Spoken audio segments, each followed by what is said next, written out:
Do you have saggy man boobs and want to fix it? I'm giving you solutions. All right, when Chance turned the camera on, I said, I don't know whether I say that intro or I go with, are your tits bigger than your wife's? I'm literally joking, but serious note, right?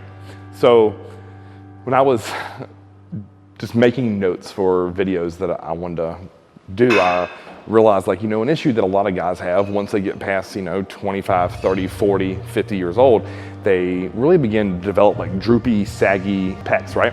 And a lot of times people are like, oh man, that's his age. And it's not true. I've trained countless guys, 30s, 40s, 50s, and even 60s, who don't have saggy pecs or a chest or man boobs, whatever you want to call those. So the first thing you have to rectify, if that's you out there, is you have to get the fat off. So what do I mean by that? Naturally, as men, where do we store most of our fat? It's midsection, it's love handles, it's glutes, and it's chest. That's just the truth. Most men, even if they have these big blown out pregnant bellies, can have very lean appendages, arms and legs, shoulders, right? You have to get very, very heavy for most men to have your appendages be fat. So what you want to think about if you're thinking about torso is we have to get that fat off. And that's going to take you eating in a deficit, and it's going to take you doing cardio. And that's the grim reality of it, because there's no amount of muscle we can build that is going to make your chest go this way and this way if you still have fat hanging off of it. And no, you cannot turn fat into muscle. It's two different tissues. You have fat and you have muscle. You can't just transform them. Can you lose fat and build muscle? Yes, but you can't make fat turn into muscle.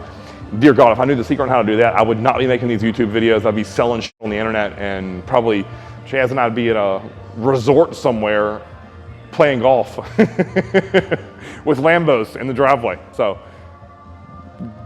that trash statement that I've heard a lot of really good trainers say because it sounds sexy on an Instagram or YouTube video. We must first get all the fat off. And if you watch this reel that Chaz and I made, this is the facts. Get all the fat off and then begin to build massive amounts of muscle, slowly eating into a surplus. So that's step number one. Number two, let's say, for example, all the fat's gone and you're cranking on your chest, but you don't get a pump in it, you can't feel it activate, you aren't getting really strong at it, and all you do is just feel your shoulders and tricep aches. Well, we have to fix our form. And if you need to see form videos, go to this one, Common Mistakes for Training Chest. That's gonna be the first step. And I'm not gonna go down and break down all of that within this video because that's not the point. But what I have to think about here with chest training is, look how my chest is if I'm sitting slouched, right? It's very low, it's not up and projected. My shoulders are rounded forward.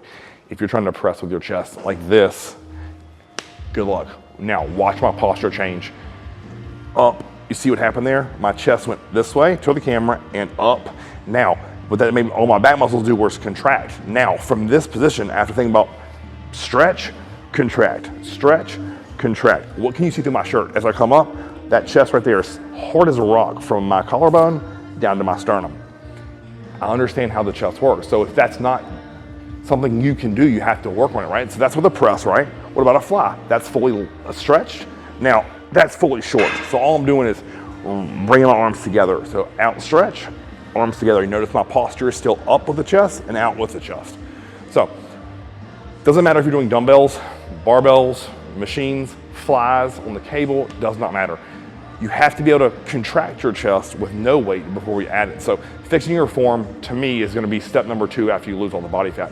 Then we begin to track and build with progressive overload, right? So let's say, for example, day one on a bench press on incline, you're say doing 185 for 8 reps. Okay, great, that's our starting point. Now, keep your form spot on, but let's see if we can get 12 and 15. Then once you get 15, go up to 220, well, probably 205. And then restart that progress. You hit 8 week 1, you hit 10 week 2, you hit 12 week 3, and then we're going up to 225. And you just keep progressing up in weight that way to be able to build your chest. Now that we have the tenets of burn all the fat, fix your form, and progressive overload, now let's say you're someone out there who can do all those things well, but you're needing a program to specifically address that singular issue. Like Chris, like my upper chest, I have a good shelf, but my lower and lower outside pec specifically is terrible. that's where we're gonna look into changing our exercise selections and sequencing. So if you've been following any of my chest workouts, you know my lower chest is something I really wanna build and blow out even more, so that when I raise my hands up in a front double bicep, it projects off of my rib cage and creates a really cool, powerful look, because I spent years developing the chest shelf that I have, and I neglected my lower pecs because I was very bottom heavy when I first started training chest, and I did a lot of flat benching. So now I'm having to transition back into specifically targeting my lower and lower outer chest. So you see me do the wide hammer strength at Elite. I like the decline hammer strength. Both of those exercises are gonna allow me to lock in, drill my lower pecs, and feel that area stretch and contract. Now, if you want a free weight exercise, the two that I love, it's a slight decline dumbbell press and a slight decline Smith machine press.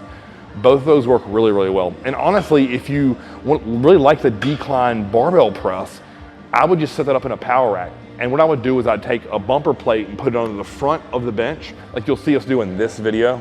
And if you watch that video, you'll see all I did was take a bumper plate, shove it under the end of a flat bench, and I did my barbell pressing for decline that way. It's on a slight decline, but it allows me to bring the bar down to my lower chest, get a good stretch, and then a hard contraction. So those three, if you're looking at slight decline, dumbbell, Smith machine, and barbell, all work beautifully. Now, in terms of flies, I like a slight decline dumbbell fly. It just feels incredible, guys.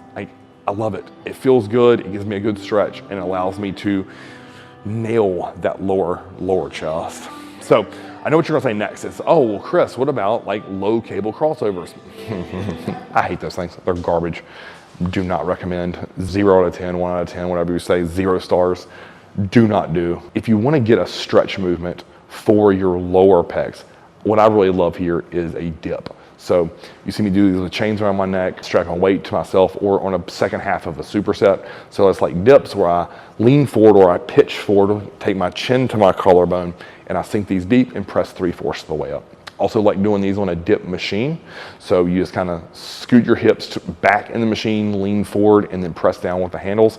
That's gonna give me a great stretch on my lower chest, and then also an even better contraction when I get 3/4 lockout and squeeze that muscle. So for that, as opposed to everyone's like low cable crossovers, no go for me, I want to dip there. So last exercise I'm going to recommend here is a pec minor dip. And the reason for that is that's going to give me chest projection, because that's the muscle that sits under the lower outside portion of my chest. And it's an exercise that takes a lot of nuance. You're thinking about shrugging your shoulders to your ears and then pressing down, squeezing your pec minor. That's a finishing movement. That's not something I would power load, strap 3 plates onto me. No, I'm going to really go slow, feel that stretch and contract, and I'm gonna probably do 3 sets of 10 with 60-second rest periods of my body weight.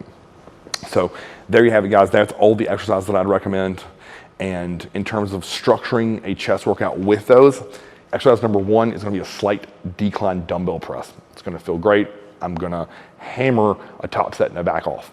Next, I'm gonna get into an incline barbell press. So I'm gonna get some more lift to my chest up towards the collarbone, also a little bit of front delt. I'm gonna work up to a hard 6 to 8, and I'm gonna stay there for 2 sets. Next, I'm gonna go back to lower chest, and I'm gonna go to the hammer strength decline press. And you can alternate week to week here. You can put red bands on it to make it even harder on every other week. Most likely, I'm gonna do a rest pause here. So do a couple field sets, wait on the machine. I wanna get a hard 12 on mini set 1, try to get 6 to 8 for mini set 2, and then get 4 to 3, 3 to 4, somewhere in there for the third and final mini set. Then the last thing here to finish, so I'm gonna do a superset. This is gonna be great. I'm gonna do a slight decline dumbbell fly, supersetted with either regular dips or pec minor dips. So honestly, I would alternate week to week there of what I did. I'd either go regular dips week 1, pec minor week 2. That's your whole chest workout. 5 exercises, blow it up. Specifically target your lower outside chest, and if you pair that with solid, nutritious eating plan after you have all the fat off, you will see nothing but progress, and you will no longer have man boobs. I'm telling you, that's the secret. It doesn't take surgery, it doesn't take lipo. Stop taking the easy way out. It doesn't take a GLP-1. It's just hard work, dieting, and literally training. I'm telling you guys, that's the secret. Save yourself some money. Don't go under the knife. Don't ram injections into your body that you have no clue what it's going to do long term, and get to progressing today. So if you like this video, guys, like, share, and subscribe. Until next time, Chris on the CV.